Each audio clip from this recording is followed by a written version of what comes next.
Appreciate it very, very much. I was the youth pastor at Benton, just down the road from Haskell. I was there for 11 years. I've been a youth pastor for 13, so you were very close. 17 years was not close, but that was good enough. I'm going to be in Numbers tonight. Have you ever read Numbers? It's really it's cool, but it's kind of boring at the same time, but there's some really, really cool nuggets in it. But yeah, this is my family. I just want you to know that my son is not taller than me. He was just all bowed up because he thought he was going to get in the picture. And it does look like he might be a little bit taller than me, but he's not. And he's not here to argue with me, so I'm just telling you right now, you don't care one bit. But it's just a little family thing that we've got going. That he will be probably next year, but he is not. He's 15 years old. He's a ninth grader. Rainey right there, she's 11 years old, and that's my wife. Chelsea, as Clinton said. But that's my family. They're all out running around now. I'm trying to get Mason to baseball practice and then back to golf, and then he's headed back to baseball practice right now. So she's just doing the mom life right now. But I'm going to be in Numbers tonight. And this is one of the coolest stories in the Bible. This is just a portion of it. As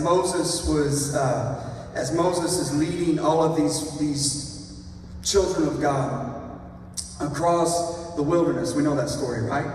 For 40 years, they're just wandering around out there, and they're kind of lost, and it's a bunch of really griping, complaining people. And I just want to say before I start, when I pulled up here, I got really, really, really, really nervous because everybody was like dressed to like the hilt, like they were headed to like prom or the Oscars or something, and I looked down and I went, oh my gosh, I missed the memo. And then I'm just glad to see some normal people in there, and I'm just glad to like have the aroma of Chick-fil-A and coffee going right now. Like it's just y'all are beautiful. I'm just glad to see you. All right, but let me pray. And we'll jump into this. Father, I love you, God. I'm so thankful for this opportunity. God, to be able to preach the gospel, or preaching the gospel on a college campus to people that I pray and believe that are so hungry for your word. So God, I pray, Lord, that you would speak to them tonight. And God, that you would use this as an opportunity, all for your glory. In Jesus' precious name, amen. Amen. So in Numbers 13, this is the story where God has promised the children of Israel something. That promise is Canaan land. He said, that land right over there, so get it in your minds and picture it, that God is pointing to this land right up here, and he said that land is yours. That is a promise from God, okay? If God tells you something, I can promise you this, that if you will be faithful to it and see it through, that he will fulfill whatever it is that he's promising you. All right, so if God has spoken something to you, if God has called you into a ministry, I'm looking at a lot of people that some form or facet, God has called you into ministry. He's gifted you, he's given you the abilities, he's given you the skills to go and to do ministry. That is something that God has promised you. And that if you're faithful with it, that means that he will see you through it. And that's where we find these people. As God has promised them something. And we know the story. If you read much into this, or you listen to Stephen Furtick, he talks about these people all the time, or you listen to some mainstream pastors, you've probably heard this talk, but it's about the 12 spies. Have you heard the 12 spies? Where Moses sends the 12 spies and God says, hey, go check out this land. This is the land that is flowing with milk and honey. Doesn't that sound like, that sounds beautiful. It's like, for us, it would be like Chick-fil-A and ice cream, but like it would be like milk and honey, like this sweet, this land, like the grapes were like the size of your fist, like the fruit was incredible in this land. And God is saying, listen, I want you to understand something. That's yours. I'm speaking it, I'm promising it to you, that's yours. We know in the story that 10 spies come back with this bad report saying, we can't do it. But 2 people came back, Joshua and Caleb came back with a totally different story saying, let's go get it right now. And that's where we kind of find this story, is God has promised something. There's a majority of people that are kind of negative about it, but there's 2 people that look at it from a totally different perspective. Now, how many in here, you like beans? Like pinto beans, fried beans, cornbread? You're crazy, okay? I don't, it's gross. It's gross to even think. I'm sorry, bro. Like, I see the disgust, like, the disappointment on your face. But, like, I can't even talk about it. I don't like them that much. Like, if you sneak a bean into my Taco Bell, I'm going to know it. I'm going to, like, hurt you. Because, like, I cannot stand beans. Are you with me? Do you like beans? You do? Does anybody not like beans? It's my people right here, all right? I bet I don't like them more than you, okay? But when I was 6 years old, and I remember this day like it was yesterday. My mom was always trying to get me to try new foods. Did you have a mom like that? It's like, try the Brussels sprout, it'll be good. No, it's not, you're a liar. Like, that's not gonna be good. Well, she covered it with a napkin, and my sister was 4 years older than me. And she got us these little bitty saucers, and she put pinto beans. I can't even say it. Pinto beans in this little saucer. She covered it with a napkin. I didn't know what it was. And she said, okay, I'm going to give you a Snickers if you eat the beans. She pulled the napkin off. I went, like, oh, no.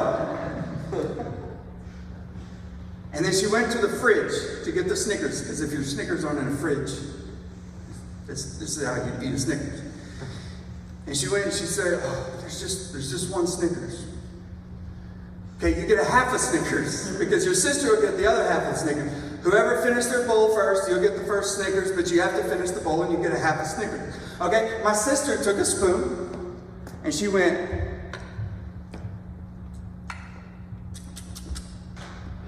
and she was done. Like, that was it. And she took her half a Snickers and she sat there and ate it and looked at me. Like, I'm 6, she's 10. She's just looking at me like, don't you want your Snickers? And I would look at the beans, I would look at her, look at the beans, look at her, look at the beans, look at her, like, oh my gosh, I can't. And I remember, like, I was starting to have, like, anxiety, because I was so convinced that if I would swallow these beans, like, my throat would close up and I would be dead. Like, I'm still convinced that, like, I'm allergic to them. Like, I've literally had 19 beans in my life. Do you know how I know that I've had 19 beans? Because I counted every one of them in the bowl for the 2.5 hours it took me to try to eat them. Okay? And I was squealing, I was crying, I was whining, I was telling Mom, no, I'm not going to eat the beans. And she said, well, then you're not going to get the Snickers. And then I would try to swallow another bean. And then my throat would be like sore, and because I was doing it to myself looking back now, but I'm still not going to eat beans because I'm pretty sure it's going to happen again. Okay? And I was eating these beans, and for 2.5 hours, I tried to get these beans down, and you know what happened? By the time I ate all 19 beans that were in the bowl, I was so sick and so exhausted that I couldn't even eat my Snickers. And I remember I had to sit there and watch my sister eat my half a Snickers. It was terrible. And I remember eating those beans, swallowing them. I didn't really eat them. It took me like 6 bottles of water just to get them down. And I remember, and I look back on that now, and some of you are like, that is stupid. Like, that is ridiculous. They're beans. Beans are good. Musical fruit. Like, beans are good. Like, why do you not like beans? And like, I'll argue, and you would say it's ridiculous. But hear me on this, okay? Because I'm getting to spiritual points, I promise. But for me, and hear me, the promise that I was given of a half a Snickers, it wasn't enough to allow me to endure what I had to go through to get the promise that I was given. Does that make sense? Like, the Snickers wasn't a good enough promise for me to endure what I had to go through to get it. And that's very similar to what we find these people in. On the other side is a Snickers promised to them, flowing milk and honey, grapes the size of your fist, like awesome place. Like, so awesome that they would dream of being in a place like this. But they had to endure something in order to get the promise that they were given. Does that make sense? Now the problem is that we face those kind of things all the time. That God has spoken specific things into our life. Each and every one of us, God has given you promise after promise in His Word. He's given you promise by His stripes. We are healed. That is a promise that God has given us. That He will never leave us nor forsake us. That is a promise that God has given us. If God has spoken it, then it's true. And the problem is we sit around and we go, where's God at now?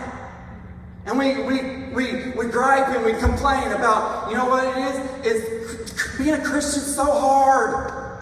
It's so difficult. And you know what you're saying? You're saying that the promise isn't worth what I have to endure to receive it. You're saying that what God has for you, laid up for you in heaven, is not worth what you're going to have to go through. But do you know why you have a opposition, why it's a struggle? Why there's a struggle to do right and wrong? It's because there's an enemy. There's another side of that. And I love this story because it starts in Numbers 13 and it says, and the Lord spoke. The Lord spoke. This is verse 1. He said, the Lord spoke to Moses, saying, send men, spy out the land of Canaan. Read this part. Which I am giving to the children of Israel. I'm giving them that land. And then he says, from each tribe of their fathers you shall send a man, every one a leader among them. So Moses sent them from the wilderness to Paran, according to the command of the Lord. All of them men who were heads of the children of Israel. That God spoke and He said, listen, I'm going to give you this land and I want you to go and I want you to begin to spy it out. You know what is so fun? A lot of times when we read the Bible, and hear me on this, I'm going to give you like a key to the Word of God, okay? It's a lot of times when we read the Bible from the end of the story backwards.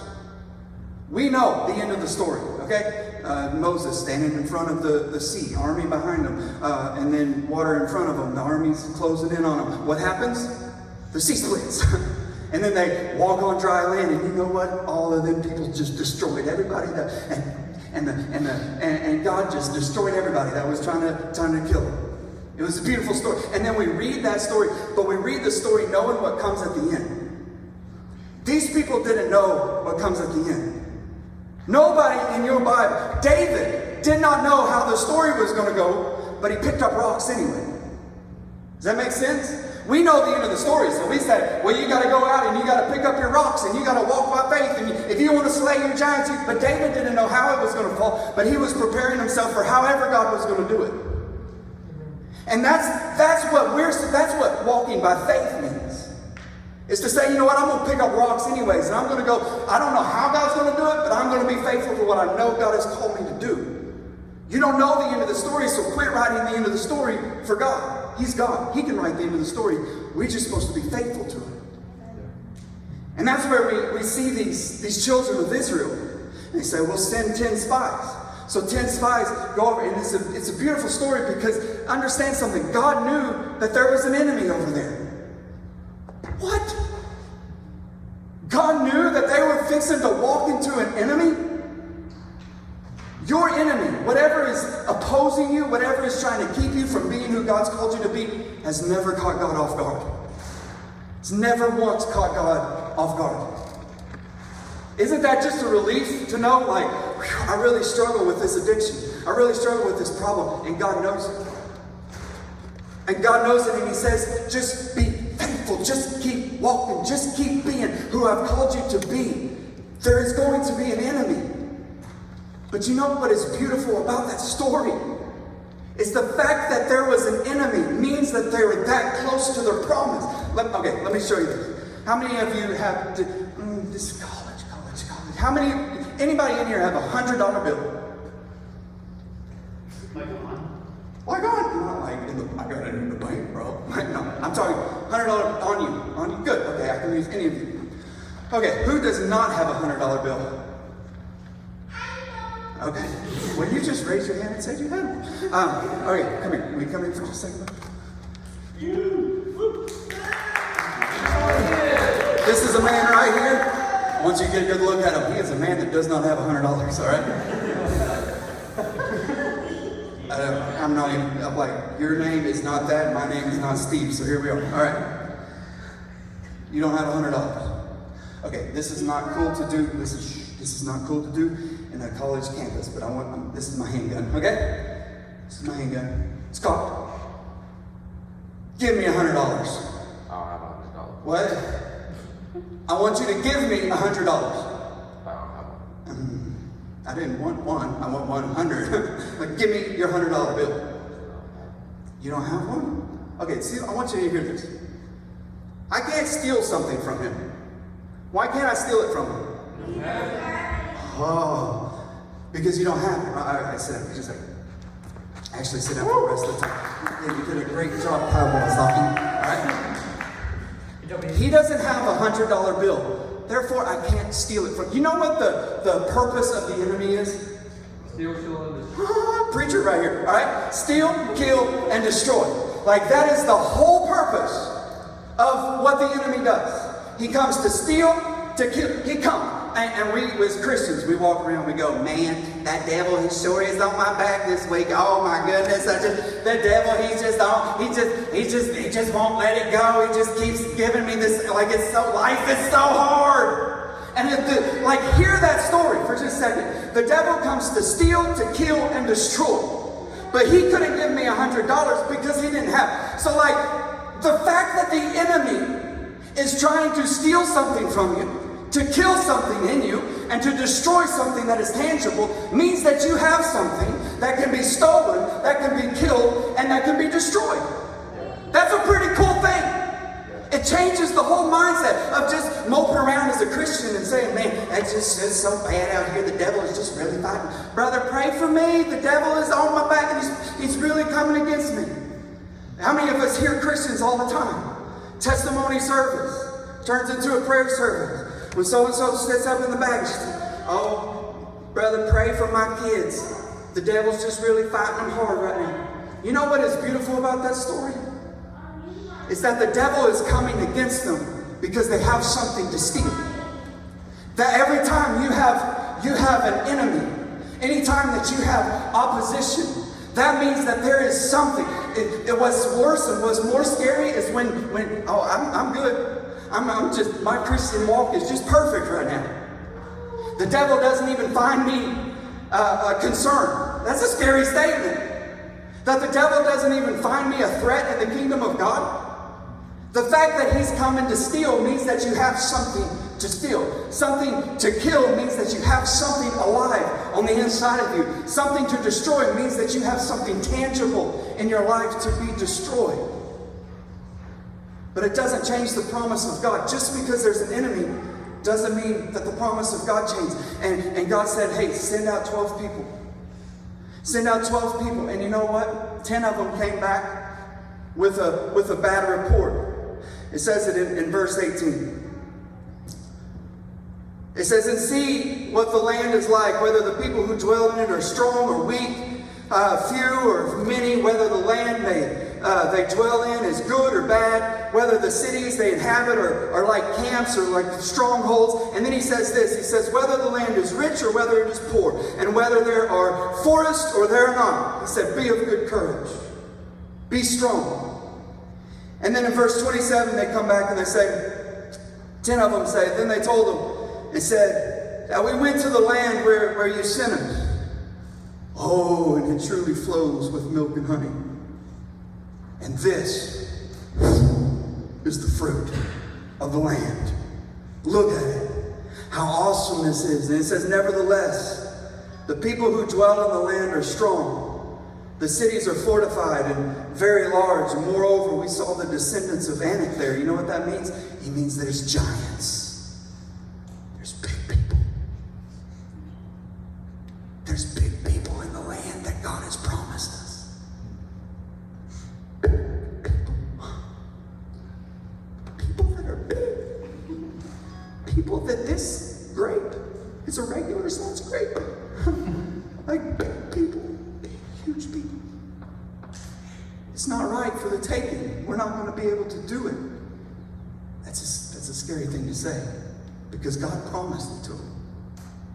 But how many Christians do that? I remember being called to ministry. I was called when I was 14 years old. I submitted when I was 21. Because it was a struggle. And we can give every excuse, but it doesn't change the promise that God has given us. It doesn't change who God is. I don't care how big the enemy is. It doesn't change who God is and who God said we should be. And that's the cool thing of this story, is while the majority, and know it, you're on a college campus, the majority of people will be naysayers to what God has called you to. The majority of people will say that's not going to happen. That you're not going to be able to build a Chi Alpha on Henderson. The problems are too big. But God's given a promise. And as long as we stay faithful to what God has called us to do, it doesn't matter who stands in the way. But the reality is that there's going to be somebody in the way, because the fact that there is somebody in the way means that there's something on the other side of it. That the enemy is trying to keep you from what God has promised you. Because he's going to steal it. He's going to try to kill. And he's going to try to destroy. He will create chaos with something so little and insignificant. I remember when Mason, we'll pull up my family picture. He used to not be that big, okay? He used to be 3, okay? And he was a little bitty cute guy. And Rainey was brand new newborn, 6 months old.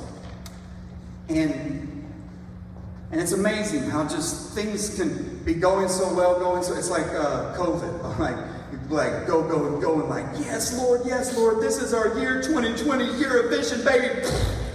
Dead, right?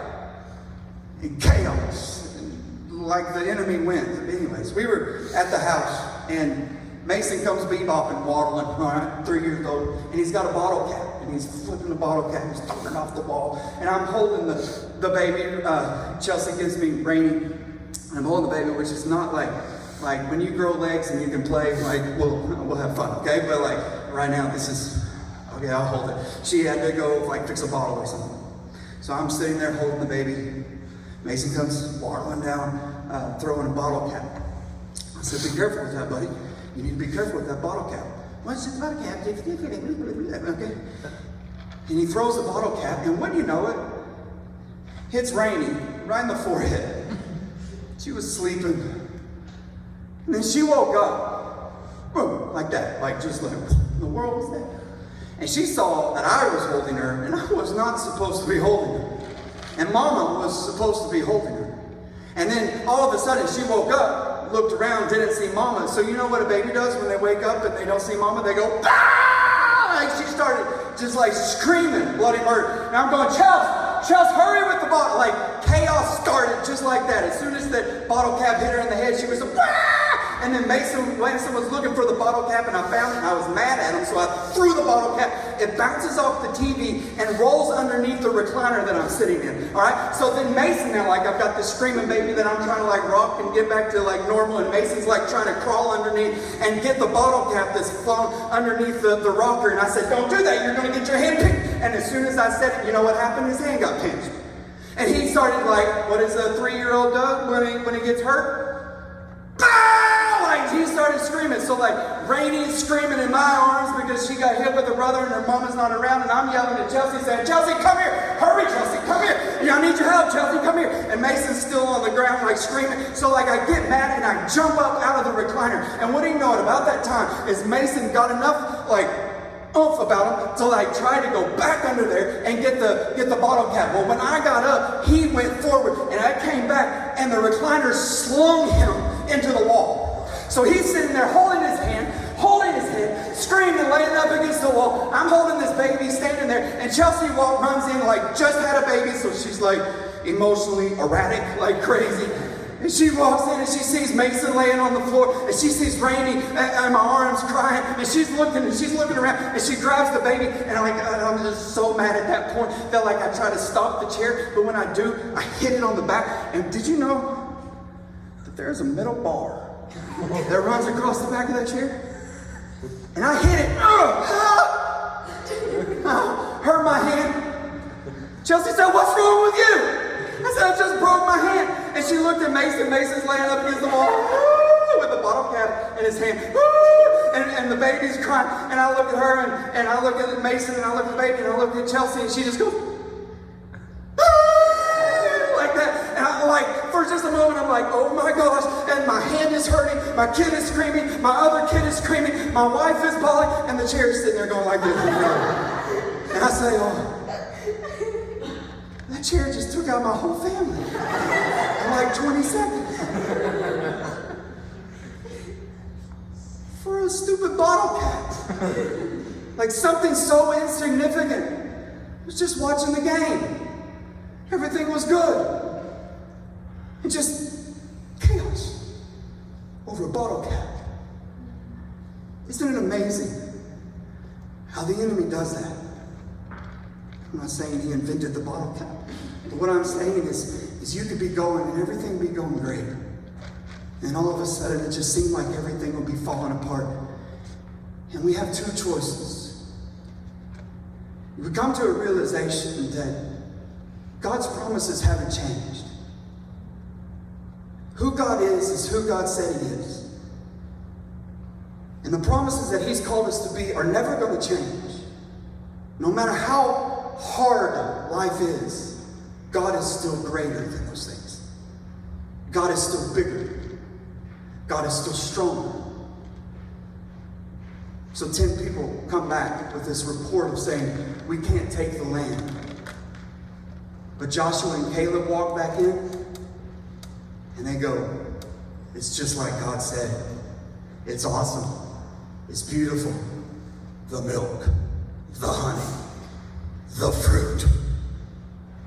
And then here's the 10 other guys going, yeah, but the giants. And Joshua and Caleb look at it from a different perspective. And this is my point to you tonight, is that you have one of two perspectives that you can look at it. You can look at it the way the majority of the world looks at it. And they say, you know what, it's not possible. I'm so sick of getting on Facebook and seeing Christians talk about the problems in the world as if the problems in the world aren't already overcome by what Jesus did on the cross. And that's who we follow. That's who we just worship. And I can promise you that whatever God has for us on the other side of whatever struggle you and I are dealing with right now, I can promise you that it's worth it. It's worth it. It's worth pushing through. It's worth being faithful to who God has called us to be. Whatever God is speaking to you right now, it's worth it. The promise will always be worth what you have to endure to get to it. Always be worth it. I want you to bow your heads with me tonight. Close my eyes and come up to the music or whatever you want to do, however you want to do it.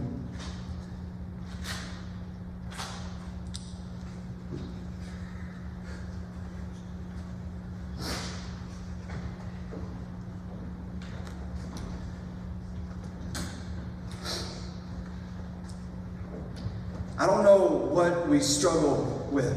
You do. I know we don't broadcast it all over the world to say, hey, this is my deepest, darkest struggles. But I just want you to understand that means that God has something for you. That means we don't have to give in to it, but that we can stand strong. And we can remember and always remember that who God has said I am, that is who I am. That is who I am. Paul says it like this, I am who I am because of Christ. Oh, I am what I am. Because that's what God created me to be. And yes, everybody has a struggle, but that just means that you have something on the inside of you that is greater, that you were created for. That God has ordained and set you apart in this world to be that person. God has called you to that. then some of you will graduate, and some of you will be back next semester. I want you to think about that. When life comes at you, just knowing that means I've got a promise from the Father. That it's way greater, it's way stronger than any enemy that can come. There's no devil in hell that can take away the promise that God has given you. No devil in hell.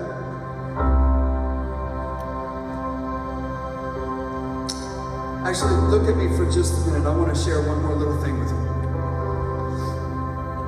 And I just feel like I need to say this because I think I'm looking at a group of leaders here. People that you know that God has called you. On in the story in Exodus, I mentioned it briefly before when Moses was standing at the sea. And picture there's an army coming behind them to try to take them back into captivity or to kill them. But there's a million people, all right? There's a bunch of people. And Moses is the greatest, next to Jesus, is the greatest leader in the Word of God. And I'll show you why.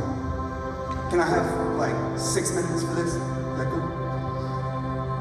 Because I want you to take this home with me. Think about it for just a minute. Moses is the first one to get to the sea. Million people behind him. He didn't have a microphone. He didn't have a worship band. He didn't have Facebook or Instagram. He couldn't send out a group message and say, hey boys, we're going across. God's going to split the sea. Moses got to that place, and the only people he could tell is the people he turned around with and saw the people that were closest to him. Have you ever played that game Telephone? Where you whisper something in the ear and they whisper and whisper, and by the time it gets around the room, it's something totally ridiculous from what you started. Can you imagine Moses saying, hey boys, God's going to split this sea, we're going to walk across there on dry ground. That's the promise of God. Okay, Moses. They turn around and say, hey, God's fixing to split that sea. We're going to walk on dry ground. They turn around and say, hey, I think God's fixing to do something. And they turn around and say, hey, do you know frog legs are good? Because by the time it gets to the end, like, it's something totally different and totally great. But what's so awesome about that story is that Moses led all of those people across dry land. Because he had a group of people behind him that trusted him. And the group of people behind him were trusted by the group of people that were behind them. And the group of people that were behind them were trusting and entrusted by the people that were behind them. That they not only trusted who they were following, but they were trustworthy by who was following them. Can you imagine being in the back of that line, that you can hear the roar of the enemy louder than you can your leader? They might not have even known who Moses was. But yet they followed. And as you go forward in Chi Alpha, there's two things I want you to know. Always make for sure who you're following. That the person that's in front of you is trustworthy. That they are leading you to be who God has called you to be. That they are leading you to the promise. But always have somebody that's following you. Because that's how God changes the world. That's how God saves a generation. That's how God saves 1 million people.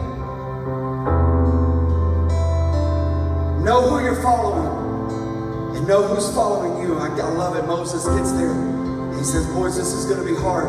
And he turns around and he sees the people that have been there through the thick and the thin of life. They've been there with 430 years of slavery. They've been through every bit of it. They've been through the famines. They've been through the plagues. They've been through all of it, and they're still there with Moses. And I'm just saying, as Caleb and Michelle lead you, be the ones that are right behind them. Be the ones, because God has a promise for this place. God has a promise for this campus. Just because it might be hard sometimes, that just means that you've got something worth trying to steal. Keep pushing on, keep following, but make for sure that somebody's following you. Be trustworthy. Be faithful to who God's called you to be. Bow your heads. Let's all have. This is what I'm going to ask. Is that as y'all get ready for your finale coming up this next week, is that can we just spend a moment in worship and prayer? And if you need to stand, if you need to walk around the room, if you just need to get alone, if God is speaking something to you, let God speak to you. Let God give you that promise that He has for you, because I can guarantee you He has something for you if you just listen for it. Quit trying to write the story for God and just be faithful to who God's calling you to be. Let me pray with you, and you can stand up all across this room. We can spread out. We can come down front. We can do whatever. But just for the next couple of minutes, let's just be in prayer. If you would stand with me. Stand with me.